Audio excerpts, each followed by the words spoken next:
think that whole build-up in the World Cup, losing against New Zealand in the first test, and then almost realizing every game is like a bit of a final. So you have to win every game to make it all the way. And that's almost the approach we had. So we said, we're not going to look too far ahead. So say our goal was just to make it to the...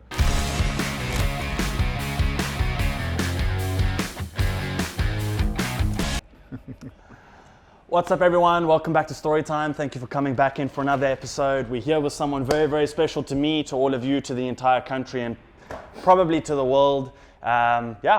Stephen, thank you so much for coming in. Welcome to the most comfortable podcast on the planet. Yeah, thanks for having me, Josh. It's lekker to have you in. So we've been trying to get you in for a little while, but with all the travels and the games and the back and forth and going around the world, life's been quite busy this year.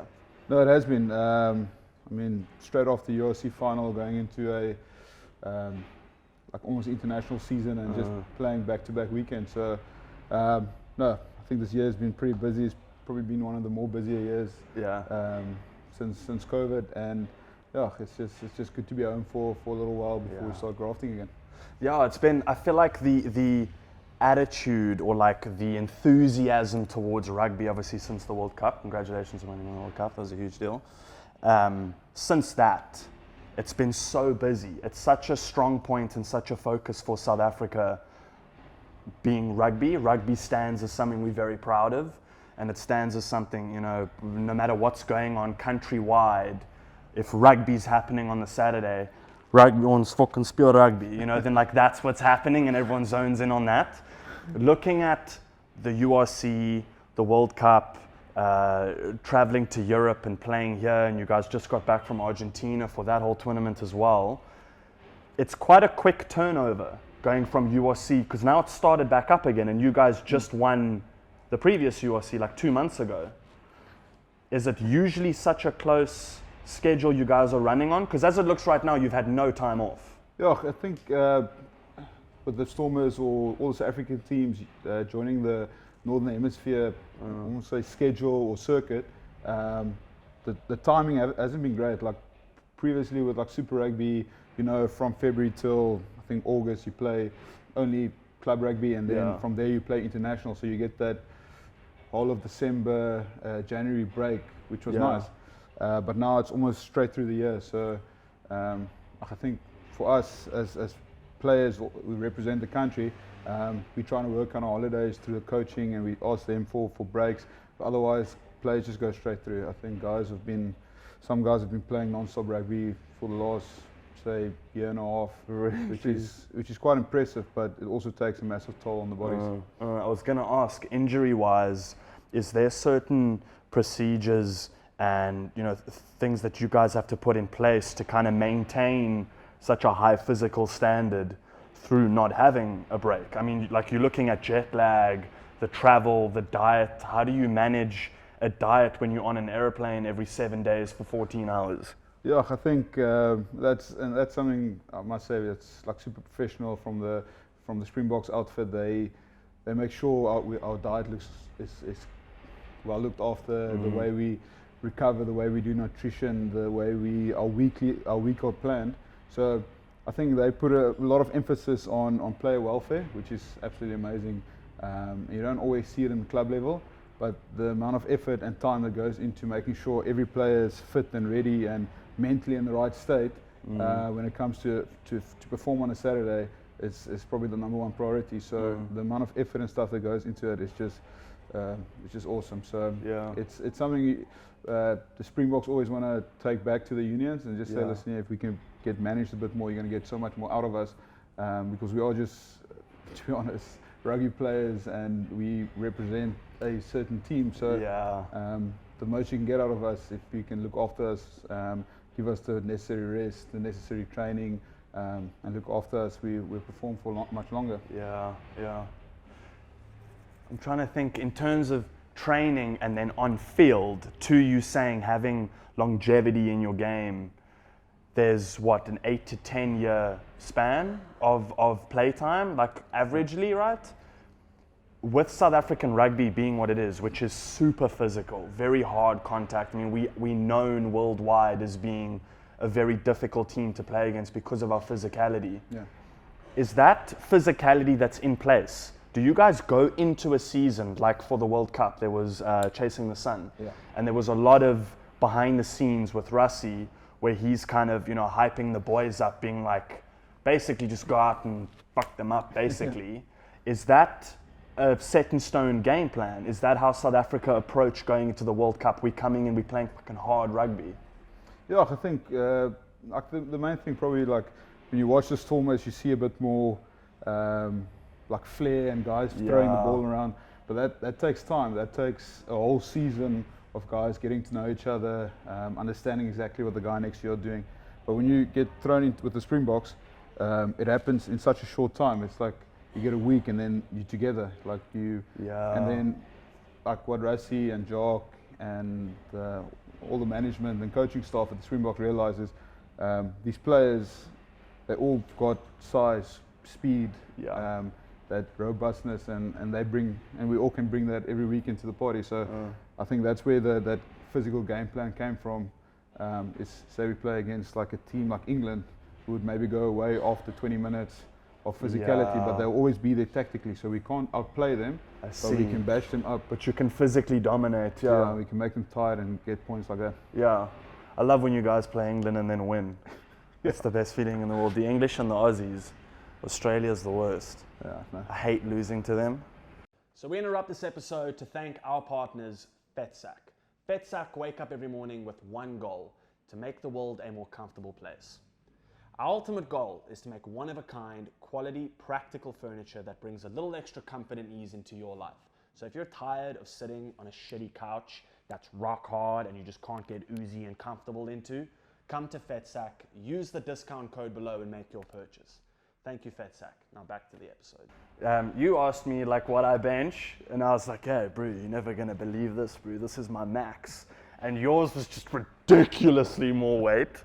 And as soon as I told friends of mine that that's what your total was, everyone was like, no, yeah, that makes sense, yeah. And I brought it with. Can you see that that's not a circle? Yeah, that it's shaped like an oval. Yeah. So I took this off to show Stephen. You can see it's shaped strangely. This isn't warped because we dropped it or stood on anything. This is warped because this is how physically strong this man's hands are, that he could bend a sterling silver ring without even trying because it got stuck on his huge fingers. So it was a night of a whole bunch of memories. I got home at like 2 a.m, couldn't find my car keys or find the gate keys. So I ended up sitting on the pavement outside the house being like, I left my keys with someone, it's somewhere in Village Idiot or something. And I sat outside for about 45 minutes contemplating, staring at the engine garage sign, being like, cool, I'm just gonna pull an all-nighter and just chill in engine garage and like eat a pie and like drink a steri and kind of sober up.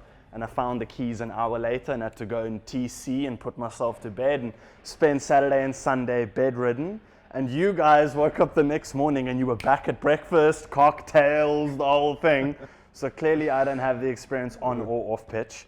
But I wanted to go into that, seeing how you guys are all so bonded and everyone's such good mates. I wanted to ask you a fire round of questions. Yeah, sure. So when we put out the survey asking people for questions, a lot of the questions are in terms of your and Malcolm's relationship and how you guys are so tight on and off the field, and how the role you guys play together is so fundamental on the field. And then Aimee mentions how much fun you guys have off field, just makes it that much better that you guys are chommies, is the coolest thing ever. So, fire question rounds. Question number 1. Out of the South African rugby team, who is best dressed? I don't know, I think maybe Faf pulls it off. Really? Yeah, he's always dripping in, what do you call it, luxury brands. Yeah. He's got Tommy Hilfiger and he's got, what's that shoes, Aimee? Alexander McQueen's. Oh, so really? Dressed to the T, yeah. So I'll probably say... Goes with the locks. Goes with the locks. Yeah. He's always done. So he's kitted. Yeah. Question 2. Who is the best dancer? I'll probably take you back to the team of 2018. So I would say Skalk Brits. Really? Skalk Brits. When Aimee met him at Dublin He actually was so confident in his dancing abilities, he actually challenged her to a little dance-off. No ways. Please tell me you won. My mate felt like that. He walked up to me, he's like, dance off. And I was like, okay. Okay. This huge guy, you don't know whether to be happy or threatened. And who won? No, he won. He won. He won. Boys got He's that good. good dancer. I'm so impressed with Yeah, this. he's got quick feet. So You see. A little cha-cha, a little like quick one too. I see. Who's the best with the ladies? I know most of you guys are all married or in relationships. Who's the smoothest at it? probably Jesse Krill. Oh, he's a good-looking boy, eh? Yeah. That's a Got sexy the man. abs, got the jawline, got Yeah, the hair, he's got the legs, the whole vibe going. got the whole Okay, package. that was a bit of an easy one. Who is the hardest trainer? Like, who trains the hardest day in and day out? Probably Jesse Krill as well. Really? Yeah, I think that the amount of work he goes through in a week, not just on the field, but like the amount of prep he does, the amount of recovery he does, Yeah. an analyst, or he's analyzing work, so he gets through a massive workload every week. Jeez, like really? Yeah, And if you had to go frontline for it? probably with the forwards, I would say Luit, because he runs the lineouts and he's always involved with like making calls and helping the coaches make decisions for what lineout options we do. Also, I'll say Luit the Jager is probably up there. For Probably up there, yeah, massive for work. hardest. Who eats the most? I have a name in mind because I heard a story, and the story was Malharba apparently got put on a diet, right, to like get fitter, because you guys all have goals to meet, right, every season, and apparently didn't perform as well on a diet as he did if you just left him alone and just let him eat, and now apparently he's incredibly good again. Yeah, no, I think I think he's probably one of the most talented rugby players. Yeah. Definitely one of my player of the tournament now in the recent championship. Yeah. But I would say, like, just looking at volume and plate size, it's probably a tough call between Vincent Koch and Malcolm Marx. I mean, on a Friday night before a game, their plate stands like this, just pasta. Before a game. Yeah, like the night before game, they loaded with pasta, cheese, bolognese sauce, and they just chow Really? down. That's his first meal. He orders pasta bolognese and then he has a pizza after Malcolm Marx. Yeah. No, he A chows. whole pizza afterwards. Yeah. And that's one meal. Yeah, and then he goes to bed, and then Goes to bed, wakes up, chows 19 eggs, 45 Viennas. Sick. I need to up my diet and we eat more. Who is the most naturally gifted? Who's naturally good with the ball, fits in on a field without having to sort of, kind of put the extra effort in? I think the guy jumps out probably for that question will be Cheslin, Colby. I think in any team he walks in, he'll just surprise everyone and just fit into any type of environment. So I Yeah. think he's probably one of the most gifted athletes on the field, even Yeah. though he's small, but he can move, he's strong, he's quick, he's agile, he's not scared of bigger guys, so Yeah. he stands out. He's such a massively. champion, Oak. Who is the most emotional? Just, I don't know, actually. Yeah. Really? He's just dripping in swag and crying at the same time? No, there's no. I think it's difficult in rugby, especially. It's difficult to like truly show emotion, like you, like in this hard environment, and Yeah. it's all about performing well and giving your best every weekend. So guys don't really show emotions like in the group environment. There will be a lot of individual. So you and your best mate, you Yeah. have something sad to talk about. Then emotions will come up. But otherwise, guys are quite stubborn and Yeah. task focused. Is it a big one on this for me? Because there was a video that went viral of you guys all like having beers with the Aussie rugby team in the changing rooms after the game. How do you make that? I struggle personally with this kind of thing. How do you make that split of like, hey, on the field, annihilate, take them out, fight for the win, but as soon as you're off the field, everyone's friends again? How do you find that? And this is why I asked the question of who's the most emotional, because I'm extremely emotional. I emotionally attach myself to things. So like a rugby win would be a very big emotional thing for me. Yeah. I'd be driven by emotion.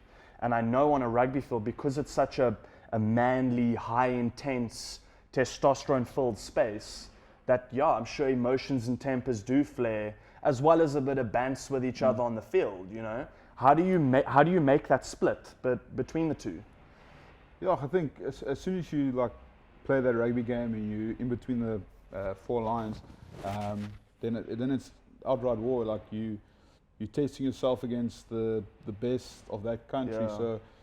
So you played against Australia, the 15 guys on the field, best 15 guys on the field are testing themselves against the best 15 Australian rugby players, and then it becomes very intense. You're playing not just for yourself, but you're playing for South Africa. You're playing for your friends and family back home. You're playing for a little fan that wants to become a professional rugby player. So then all those things pump you up, and you don't become emotional, but you become passionate, and you become intense in the way you perform. But then as soon as that whistle blows, it just flattens out again. Really? And then so like in rugby, like they always say, there's a big saying that goes, rugby is the only sport where you will fight each other for 80 minutes and then have a beer. So the friendships you build in rugby lasts a lifetime, because that guy goes through exactly the same I was about to say thing that you've gone through. Yeah, all of you on the set, like these are your only other people that relate to how you feel or how you live or how you move through the world. Is there certain things that you got to put in place to help you manage that pressure? Like you said, like a little fan, your country, your family, is it a team effort of you guys all sitting down and go, you know, we're about to step into the World Cup. It's a global platform. We kind of showcasing the whole of South Africa. These are the things we put in place, or for you, is it an individual thing at home with Aimee or whatever, kind of going, you know, babe, help me out with this, kind of thing? I would say a bit of both. I think for me, most important is like my support structure back home. So that's where Aimee plays a massive role. Almost like keep you grounded, like spends like her time like investing into your rugby career or my rugby career is massive. So the amount of time and effort she puts in from her side is what helps me succeed. And then also in the team environment, it is like understanding the importance of every event that we, like say the World Cup, how important it is, not just for us as a group of players, but then the family that's involved around the team, and then like the country and all the fans and everyone that pressure gets piled up. So we do talk about it and try and understand the exact importance of any given event. Yeah, because it's so sick to see on social media how like all the wives and girlfriends get along, and then all the guys get along, and the families, and there's such a family culture to it. And I always ask myself the question of like, I obviously being South African, I know South African culture, and I know South African culture is based in, you know, family and food and braai, and you know, like that's just what we live by. And you can see how that manifests within the South African team, which just makes it even more emotional when watching and supporting. So like you guys have that whistle blows, now we have beers. As a fan, I don't have that whistle blowing. So like, you know, the game happens and that one oak did something. I'll wait for that next Aussie game when we play you again and we remember that oak, you know? So there's such a divorce in it of like, you guys have the respect and the understanding and the lifestyle that you can share with them to be like, look, it's a game, we're all just here for our country, whereas the fan base is completely different. A lot less so, you know? Yeah, the World Cup win was highly emotional, playing against the English, and then any Aussie game we play as well is just, there's a different attitude to it. I was raised, and a lot of my friends were raised, that when South Africa plays New Zealand, there's this level of respect for them. There's this like high level of, you know, the haka's got such a deep meaning. The way they play's got a deep meaning. I remember when I was young, I was about 19, at the Old Virgin Active down at the bottom of town, and the Crusaders had come in, and I was sitting at the computer doing work for studies or whatever, and they made the announcement through the gym that, you know, the Crusaders are coming in and it's now their space. And so everyone basically work around them, don't get in their way. And these guys walked in, single file, all behind each other with the coaches in front. The door got opened for them and they just walked one after the other, kind of coming. But like the level of respect for their environment and for the fact that they were in a different country was so admirable. There was no swearing and shouting and going off. They weren't pushing people out the way. And that put such a level of respect in it for me of like, oh my word, these guys are awesome. When we play Australia, it's different. It's slightly different. We don't like them very much. And I wanted to ask the question of, why do you think there's this rivalry between, because it is a real thing, right? It's not just me and my family that get worked up. It's like everyone gets worked up. Why do you think that came to be? Yes, I don't know. I think just playing them, like playing against, say, New Zealand, France, England in a matter, Argentina, Wales, it's all like very straightforward games. But then when you play against Argentina, and I hope I don't get in trouble for this, but it's a lot of cheating involved. Like the game, it's not played like this anymore. It's like pushing boundaries, and they see how far they can get away with, like trying to convince a ref, trying to sway a ref in their favor, or pushing the boundaries of the law of the game. So, and that's quite frustrating. And I think as players we know it. So we go out, play the test against Australia. We know they're going to do these things. But the fans don't know, like they operate like that. But then when they see it, they get frustrated and they get angry. And that's where that hatred comes from. I reckon. Because there was a moment in, I think it was the second Australia game now. The one that we won was the second one. There was a moment, so I was on a weekend away with 10 other guys, so you've got 11 drunk dudes in a room together watching this game on a farm, so like you could not get more like testosterone filled. We all arrived in buckies, we were like hunting and drinking beers and no one gave a shit about anything.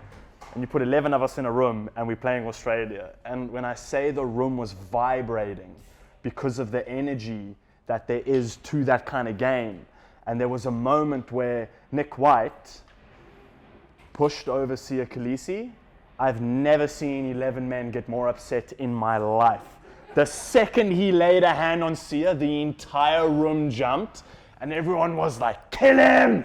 Take him out! And then that moment happened where Itzebeth basically took on the entire team and we know that he would win. There's like always the question that goes around of if you had to choose one sportsman to save the world, like say now aliens landed on Earth and we're like, we need one guy. The whole of America would be like, Tom Brady. We'd be like, screw that.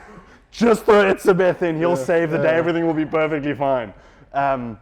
That moment of Nick White pushing him over, and I'm sure it's, height of the game, tempers flare, it's what happens. That moment was very special. There was something in that moment watching the people in the room, how much emotion is ridden, how much we as fans love you guys because of how you serve the country by playing really good rugby. And we spoke on this the other day. We were watching the two Argentina games, and on you bringing that up, what's become really frustrating is you don't want rugby to become a ref's sport. So like soccer is a ref's sport. They play for the foul, they play for the free kick, play for the penalty. And you can see certain teams that do that. You can see when it becomes, okay, let's push the line as much as we can. Will the ref blow? Oh shit, he doesn't blow for that. A lot of it is balls in the air for the obstruction. It drives me mad. I don't know much about rugby, but I know that rule. And running in the oaks will get in the way. It's a huge thing. Do you think in rugby, the reffing, I know every year there's new rules and there's changes and the game has to develop and change accordingly for the safety of players and for whatever else. Are you enjoying the way things are moving in the sport of rugby? Or do you think it's becoming a hindrance on playing and the game and players' performance? Yeah, it's a good question. Like it's something we talk about a lot and something we think about a lot. with all the safety and guidelines and player welfare, and so a lot of the games it's like being stop-start, so it's not as fluent as what it was, say, 10 years ago. Because refs have to look at every head collision, every time there's a bit of foul play, then there must be a decision made. But back in the day, those things were play on. If it was not like a guy getting injured or a guy completely knocked out, so that takes a bit of the flow away of the game. Yeah. And players do get it wrong. We do sometimes come in high in a tackle, we lead with the shoulder, make direct contact, and I would never say it's intentionally. It's a slip up here and there, but there's no more like proper fighting in rugby like there was 25 years ago. I think that's completely out of rugby. But then the guys still try and hurt each other inside the laws. I can't imagine. But not by trying to injure a guy. Like you'll hit him, try and take him off with like either a lummy or broken rib, but not in the way where you actually go directly. I love the scale of injury, a lummy or a broken rib. So, okay, cool, man. You'll be alright. Yeah, you'll be fine. Yeah. But yeah, I think with how the law's blown at the moment, it actually puts a bit of like the game, it slows the game down. It's not that fluidity that there was a couple of years ago. It is. I'm so glad you say it like that, because that's the thing we've been commenting on a lot in terms of the speed of play and the way that we, again, tell me if I'm wrong, the way that we play as a country, we have rhythm. We've got such good rhythm. Because we're so physical, the game's always moving forward all the time. And that constant blowing by the ref throws the entire rhythm off of the game. And it also, I can imagine for you guys, you are very well aware of what's going on the field. So if you see a player do something that shouldn't be happening and it just gets let off, that must be the most frustrating thing in the world. It is. So now, headspace wise, I'm not thinking of, being sound of mind and motivated, for the try. Now half my head's going, well, this fucking oak's doing this and this, and it builds an underlying tension away from the winning of the game. No, it is. It's when guys push the limit or they get away with foul play, that almost takes your attention off the physicality and the brutality that you want to bring as an South African rugby player. So it is something that probably will be fixed over the next couple of years, just with reffing wise. But at the moment, it is a bit of a problem, and you can actually read about it a lot. Guys talk about it. Like every person you meet after the game, or every like my dad, or every friend that sends me a WhatsApp, will just say, "Listen, here, great game, but this bloody ref." And that's always the issue. And you don't want to be it like that. You want the ref is still like the boss of the game, so he manages how the game flows. But you want that fluidity. You want that play to carry on. You want that creates like, because those little moments, maybe like a good pass or a good clean out creates a good try. But now the ref calls it back because it says, "Listen, here, were you leading with the shoulder? Were you a bit high on the contact?" And that takes that exciting part away from rugby. It's also difficult to start playing with width and kind of use players far out wide and get that speed when they're constantly blowing for things happening in a ruck or a maul or whatever. It's immensely frustrating. I actually DM'd a ref the other day. We were watching a game. Yeah, it was so bad. I know, I'm an asshole.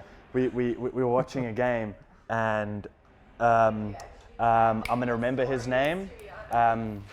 Is there a ref named Jake? No, I'm not sure now. A tiny guy. Pierce?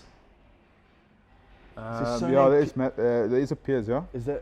Shit, I don't. I hope if it wasn't him, I apologize. I don't know who it was, but I DM'd him, and I literally went off being like, "You've had this job your whole life, and that's how." And I just like bang, bang, bang, bang, bang, bang. Me, who like knows nearly not at all as much as he does, was just like, "I don't think you should have this job. I think you should find something else to do and just leave it up to someone else." And then I took like half an hour to calm down, and I was like, "Oh, this is going to be embarrassing. I don't know if he's read it." I just went and like deleted the message, and I was like, "I'm sorry." So every game, I just don't sit with my phone anymore. because I start raging over the stuff. It drives me mad. But, you know, rugby's the one thing we have, you know, as a South African that we're so proud of. Are you fine on beer? Yeah. You're good? Okay. Loaded. 4 weeks sober. Look at us go.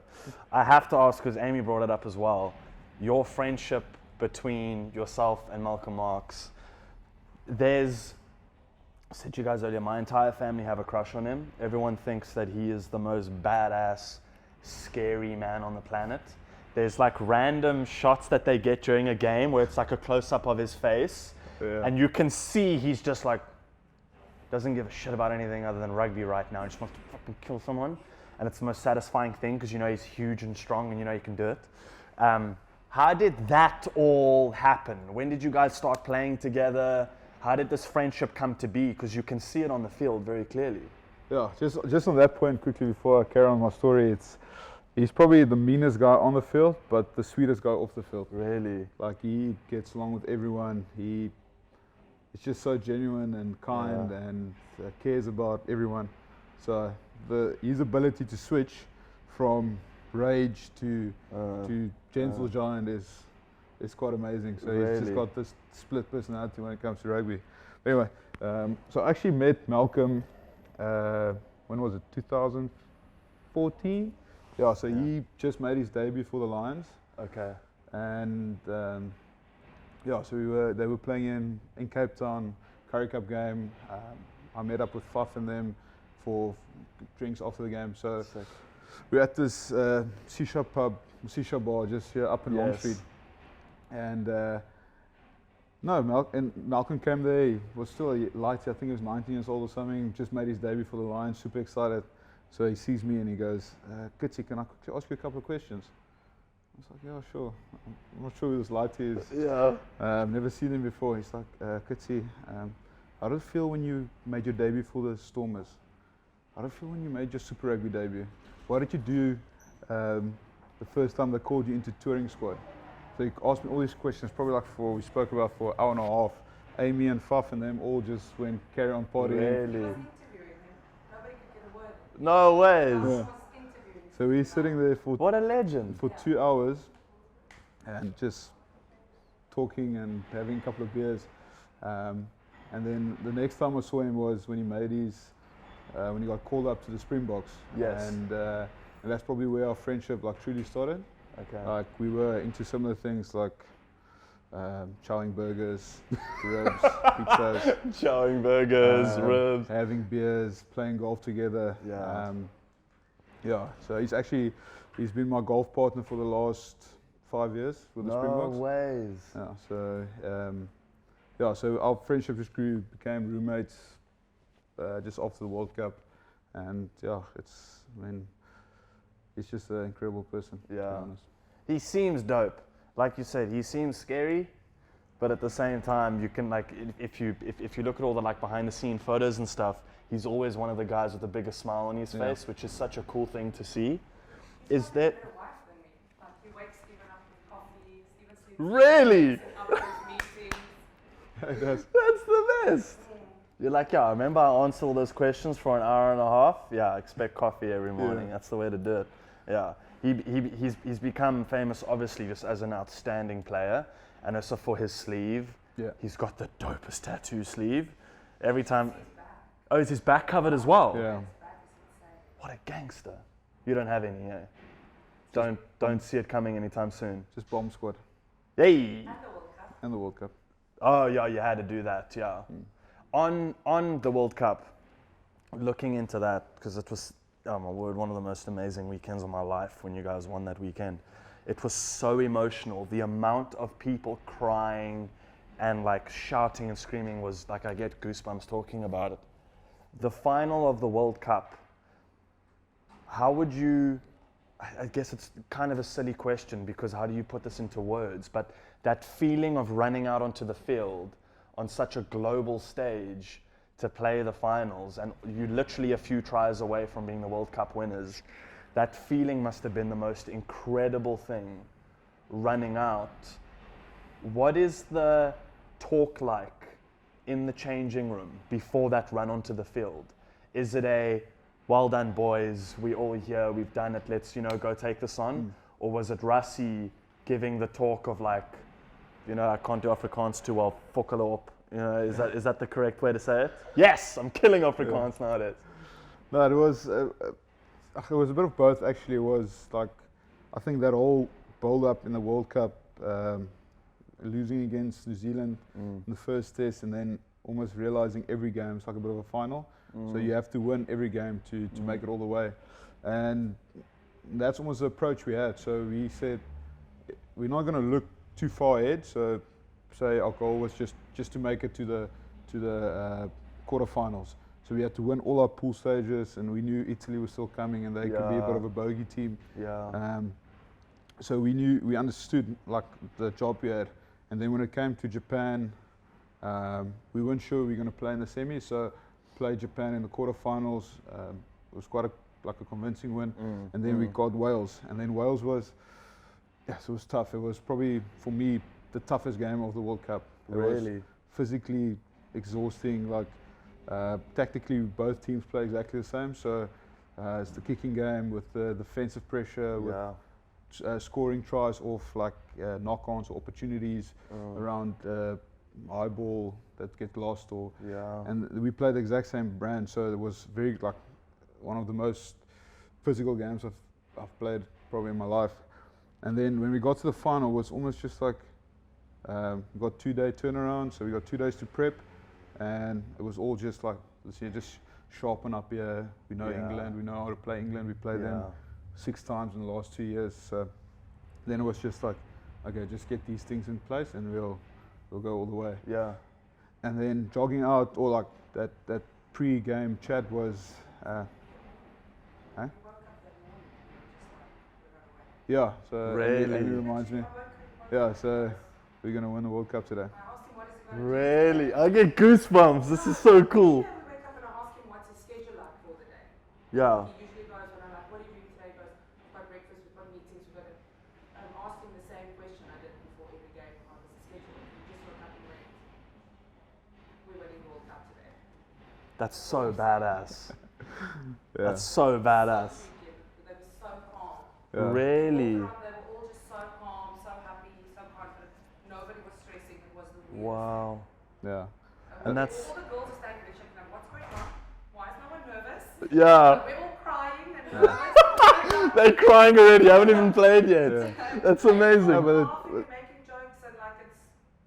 no, Really? yeah. No, the team was super confident. Like there was like just this bit of a like this aura, like this calmness in the hotel while the guys were having breakfast and chilling. And then when we got to the field, Rassie spoke about like you don't have the luxury to drop your teammate today. You don't have the luxury to drop that little boy sitting in the stands. You don't have the luxury to drop South Africa in essence. So and that's pretty much what he talked about. And he said like, listen, if you want to beat England, you just fuck them up physically. Yeah, there we go. Yeah, and there we go. And that's exactly what we said. We're going to scrum them to pieces, maul them to pieces, and every opportunity we get to score a try, we're gonna grab it. So that's pretty much how the game planned out. That's also the vibe that you picked up through watching Chasing the Sun, which was such a cool thing to have after the World Cup, because it gave us so much insight into how you guys were thinking and feeling on this journey. And it happened at the perfect time, with Sia as captain, with you guys as a starting 15. Everything was perfect, like the way it plotted out. And I think maybe that's what led towards that morning of that aura of calm and like, we've got this, you know, everything built up for that moment to make history together, which is what's so sick. What would be, because I know right now there's an article that there's articles that have been coming out over the past few days that Rassie's back. Yes. So his ban got lifted. I'm so stoked. Yeah, on Saturday. His ban got lifted on Saturday, so he's going to be back permanently involved with the team. Yeah. So it's quite exciting. You must be so stoked to have him back. 100%. He was like the dad, you know. And his first game back is on his 50th birthday in Ireland against Ireland. No ways. That's so sick. Yeah. See, you can't make this stuff up. It's a perfect story. It's like a movie line. So he just to play back, he got banned because of his statement he put out regarding the state of refereeing Yeah, that countrywide. National, like Yeah. international, everyone. Okay. Yeah. Okay. It was based on that I think it was the first test we played against the Lions, and it was just a couple of incidents in the game that cost us the first game, and he just wanted to point it out. So that video was never meant for the public. It was only meant for the management, the coaching management, the Lions management, and the refereeing board. Really? And it got leaked? And it got leaked. So that video was just to show like how disappointed we were in some of the calls that was made, and like have you watched the video before? I've seen like a short piece of it. Out of what I have seen, I think he spoke beautifully. I think he got his point across very well. It's been obviously heartbreaking to not have him there, because like I said, he's like, like the big part of the whole South Africa rugby. 100%. And he's so emotionally invested into the team and into the win and into the stories of the players. Like in Chasing the Sun, I'm gonna get emotional talking about it. The story of Mpimpi and the number on his jersey. Fuck, dude, I cried like a child every time. And stories like that, and what South Africa stands for, and then you got Rassie at the forefront of it, was very emotional. So as soon as the word went out that he was banned, there was pandemonium, like in the public, of people being like, this can't happen. Yeah. So yeah, I want to get emotional on the fucking podcast. But he's back, and we're stoked to have him back. Hey boys, well done. Okay, now I should be drinking beer. No, I'm emotional about that stuff. 2 final questions I wanted to ask you, and then you guys can go for it. But in terms of, we haven't really spoken on fans. Different places around the world, different teams, South African fan base as well. Who is the best and worst to play against because of the fans?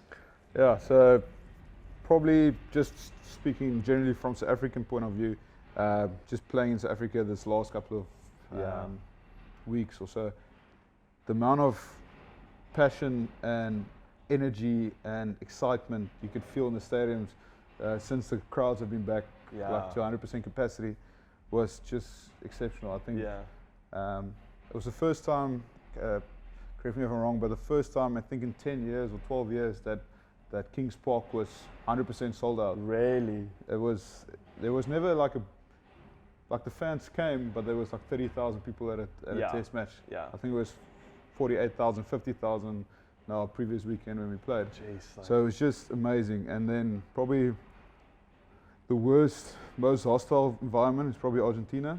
Oh, really? Damn, I thought Australia was coming out of his mouth. Argentina? Yeah, no, it's hostile. It's like when we play Buenos Aires, so the field's perfect, like they're nice to play on. It's like a soccer pitch, it's quick. Yeah. But then they've got these chicken wire like box around the field, so the people can't get onto the field. No way. It's just boxed off, and then the fans sit there and they like shake, and when the Springboks do something well, it goes dead quiet, like you can hear a pin drop. But when Argentina, that place just erupts. Really?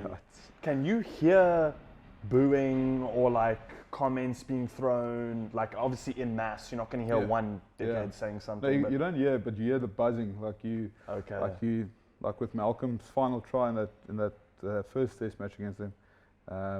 When we broke down the line there, you can just hear how quiet the whole stadium got, because Argentina had still a chance to win the test, and then we broke through, and when they go score that try, and you can just hear the volume just drop completely. And then when he scored, it was just the whistle, and then it was dead quiet. It's absolutely amazing. Must be so satisfying. Just like, yes. See, I'm too childish to play this sport. That's 100% certain.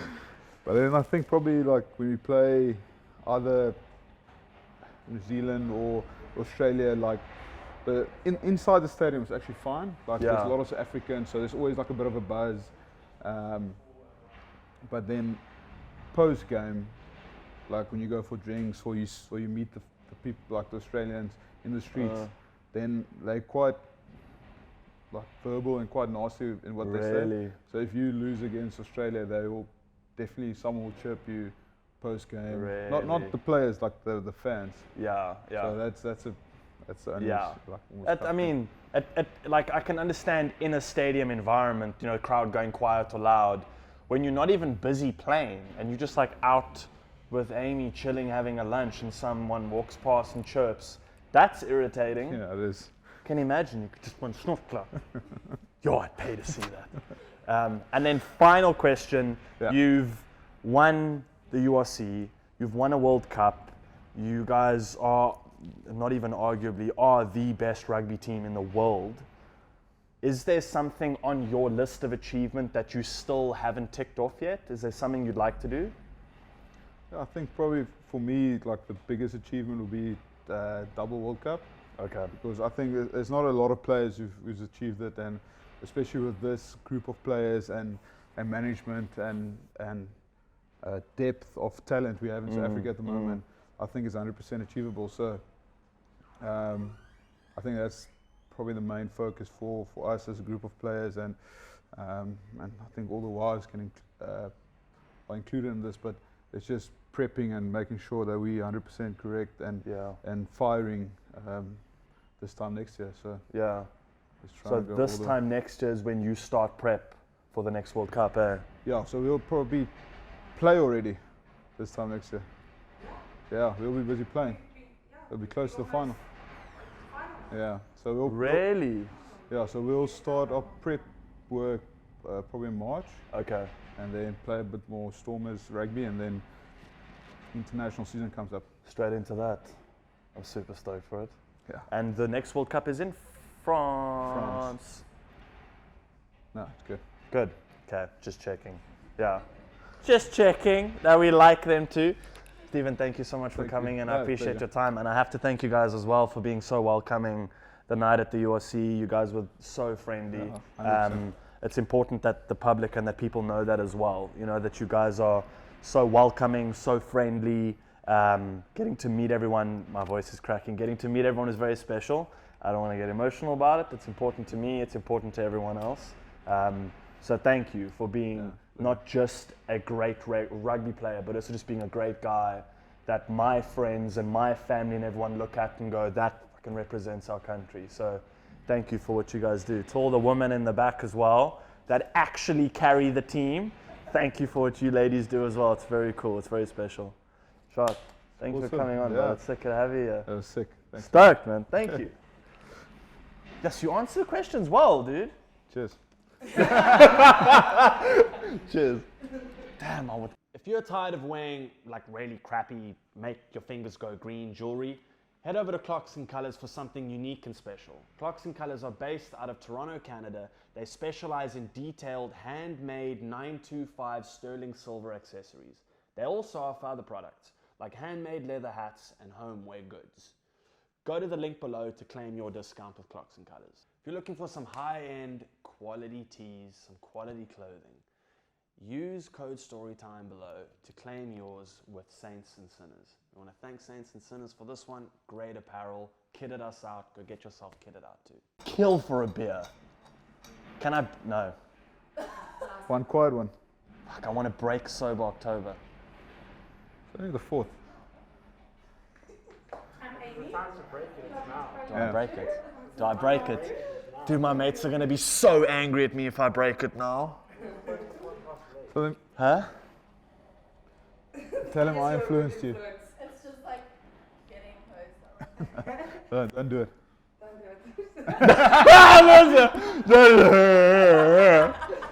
Does one sip count? What if I sip and then I go spit it out? Still sober. Still sober? Not drunk. Is there anything left in there? Yeah. And then you'll have this one. Yes. Okay. Then you must have that one. The worst influence in the world. Like, it's those dimples, huh? The worst, eh? Gets away with murder. Oh, my mates are gonna be so angry at me. I can't pass this out. Cheers.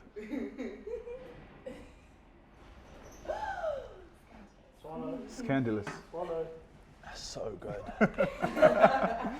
Ah, so good. Okay, sick. I'm stoked with that. I just wanted that one. Sick. Thank you. Oh, what an episode! That was great. Yeah, Thank that's you. awesome, man. Yeah, I hope I didn't want to go into anything that was like Yeah. uncomfortable to talk about, you know. Don't have really much things that you're uncomfortable. Yeah. it's It's just a try, you'll see. Yeah, it's just We should have Yeah. given him a few more tequilas. Oh, that'd have been such a joy. Give him more jokes. have you done Yeah. a full drunk episode yet? We want to. I definitely want to. It's just us setting up the right settings. So we want to have, I think next month we're having Jack Parrow on. And for that, we actually want to do it live so we can fill this room with people. So we fill it with drinks and music and whatever, and whoever wants to can come in and drink and meet everyone and the whole thing. For that, I'll probably be a couple beers in. Not a URC win the championship kind of beers in, but Still able to function. yeah. Still able to keep a conversation. So that will definitely do. And then I want to do an episode as well where we have someone on, like someone off the Springbok team, someone who I know can drink, like probably drink, and then try keep up beer for beer while having a conversation would be hilarious as well. So that we just want to do. Hollow bones because they don't know where he puts all the alcohol. Really? He's the That's so biggest drinker in cool. the team, so Oh, you the biggest drinker? You drink everyone under the Marx, table? I think. You and who? Trevor, And Fanny's can also hold his up. You can dop, eh? or Melky can. Malcolm can hold the Who's drink. the lightest weight? Faf. Really? She answered straight away, no doubt, Faf. Done. But Faf and myself, we give each other the most crap. Like, Okay. Faf, we Paulie. love picking on each other. That's Ah, But most- see. Most guys can take proper like that. Yeah, I can imagine. Yeah. I don't Okay. think he survived. But the backline, Did you the backline see can't keep up that after the well. URC final? You see Herschel. Yeah. I- You were there after the final, eh? Yes. So when we walked into Jerry's, Yes. he was there first table before you go to the outside area. You Yes. You saw how he looked. Yeah, he was struggling. He was hurting. He was Oh, hurting. scrubby, so Yeah. Shame, man. Shorter. Yeah, because all the big oaks that can dop, you can't really keep up. This one is the little David. I use the supported same the excuse. Malcolm, my two little alcoholics. So me too. Rassie said that, my two little alcoholics. So. Hollow bones, I love that. That's until you run into someone on the field and you're like, oh wait, it's not that hollow. Yeah. But Yeah. Pat Sawyer actually gave me that nickname. Yeah. Pat Sawyer. He used to play for the Really? Sharks and Springboks, yeah, wonderful guy. Okay. That's a really cool story as like When a you made him background into a half out of nickname. His own bride, his socks and undies, he was like, Yeah, I still know how he does it. There we go. All the important times, you know? Yeah. All the times away from the field. Those are exactly. important too. I'm spilling everybody's secrets. Amy's like, where's the camera? rolling. Put me on camera. Yeah, that's so sick. Yeah, but you've like, so how long have you guys been together for?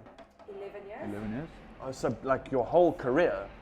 Yeah, pretty much, yeah. Straight first year out of school. 6 months out of school. Wow. Yeah. And I'm now the second oldest wife in the team. I think it's only Dwayne's wife that's Jamari? older than me. Who? Jamari? Furi. Yeah, but they're new into the team. Like they haven't Yeah, been but in in the Springboks for- Stormers? Yeah, she's the oldest probably at the Stormers.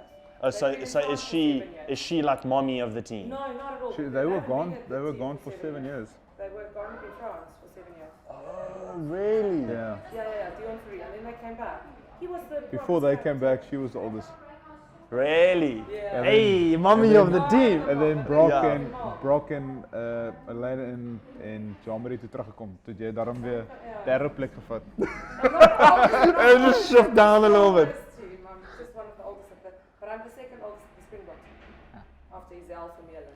Yeah, Stormers team was crazy because like the night at the USC thing, everyone would come to you and be like, I'm going here now, I'll be back in 10 minutes. And you were like, okay, it better be 10. And you kept track of like Yeah. 20 grown men. I was like, this is insane. Yeah, they Kept call track me of everyone. Mom. Yeah. It's a young little team that we've got with the Stormers now. With Evan, Roos, Cade. Cade, and JJ. And Evan Roos is so good as well. Eh? Yes, he's a champion. what a lovely human. Yeah, he's really cool. Talk about training. He's Have you so seen sweet. your video from that we did up here the other day? A while back. I was so hungover. No, I haven't seen it. Have they put it out? No. What's that? I haven't seen it Dit was anywhere. saam met wat hy sokkerspeler Ryan Botha. Ja. Met Yeah. Ryan. I was So- almost fracked that day. Oh, that's where he met you. That's Hey. where you met Yeah, that's where we met for the first time. So we were in Velddrift and just went ham all weekend. And we were supposed to come home the day before. And everyone at the house was like, "Oh, fuck that, just stay and keep drinking." So we kept drinking till like 2 in the morning. Woke up at 4, drove from Velddrift all the way here, got here violently hungover. And then he came in and I was like, "Oh, fucking Kits is here." And everyone was performing for the video. I didn't know that he was also hungover. So he just smashed through it. He doesn't think he did, but he smashed through his video and we had to do the couples video. And I was so hungover, I kept having to signal to Ryan, like, "Dude, I'm gonna throw up. Like, just pause, let me run to the bathroom." And then, what, a year and a half later, he's like, "Dude, I was so hungover that day." And I was like, "I was just so hungover." Like, yes, all of us were hanging. I think I woke up when you got back. Yeah, she only woke up when I got back. It I said it's the worst day of my life. It was so bad. It was so, and I haven't seen the video anywhere. There's been like 1 or 2 images of us like in a push-up, like looking cute, whatever. But I haven't seen the video. I don't know if like, It's probably just too bad. yeah, maybe they were like, "These guys are clearly hungover." Just like, which I think is a good ad for the app. Yeah, Even when you're hungover, hungover, you you can can- still do the you workouts. can muscle through it. Yeah, exactly. You can still look like us and drink, you know? More so him. Yeah. Yes, I almost fracked in that thing. No, it And was the clocked, sun eh? was cooking Through those glass walls. It was horrible. It was horrendous. Sauna. It was so I bad. was dripping. Yeah. All our mats kept on like, Yeah. even the mats were moving. It was like, Even the mats were sweating Yeah. underneath us. I remember that. It wasn't fun. And I said to Ryan as well, because it was a Sunday morning. Yeah. I said to him, "Don't do this on a Sunday morning. Rather book me out in the week and we do it on a weekday morning because I know I won't drink." Booked it Vrachis, the day after Feli's, and that's a bad idea. we had every intention of coming back to be there. No, it was Just bad. correct eh? it. And clearly I'm very easily swayed in things. That night we're like, "Guys, cheers, we out." We'd packed. We'd fully packed everything, and everyone, there was about 15 people in the house, and everyone came out and they were like, "But you can't leave." And you try to debate with 15 drunk people. It's impossible. So we just ended up staying. Did a fitness video hanging like a bat. Yeah, we won't do that again. I mean, you know, you didn't have to do a workout here today. Here we just focus on comfort, not on working out. Yeah, it's the opposite. Drink a beer and chill. Don't do any push-ups. This is what happens after the gym. Yeah. That's stoked. Sick, man.